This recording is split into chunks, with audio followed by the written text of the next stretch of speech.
అల్లాహ్ ఇబ్రాహీం అలైహిస్సలాంని స్నేహితుడిగా చేసుకున్నాడు.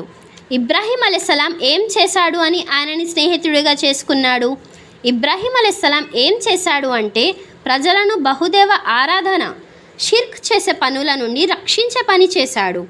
ఈరోజు మనం బక్రీద్ పండుగ జరుపుకునే ముందు ఎవరు అయితే షిర్క్ చేస్తున్నారో అంటే దర్గాలకి వెళ్తున్నారో, తావీజ్లను వేసుకుంటున్నారో, ఉంగరాలపై నమ్మకం ఉంచుతున్నారో వాళ్ళు బక్రీద్ పండుగ కంటే ముందే ఒకసారి ఆగి ఎవరి జీవితాన్ని అయితే ఆదర్శంగా తీసుకొని బక్రీద్ పండుగ జరుపుకుంటున్నామో అతని జీవిత చరిత్ర తెలుసుకోవడం చాలా ముఖ్యం.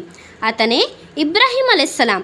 ఆయన ఎల్లప్పుడూ ఒకే ఒక దైవాన్ని ఆధారించాడు. ఆ అల్లాహ్ కోసం ఎన్నో త్యాగాలను చేశారు. ఆ త్యాగాలలోని ఒకటి ఏమిటంటే అతని సంతానాన్ని సైతం ఆ అల్లాహ్ మార్గంలో త్యాగం చేయడానికి సిద్ధపడ్డారు. ఈ త్యాగానికి గుర్తుగానే బక్రీద్ పండుగ జరుపుకుంటున్నాం. ఇకనైనా మారుదాం, సత్యాన్ని తెలుసుకుందాం, షిర్కు నుండి మనల్ని మనమే కాపాడుకుందాం.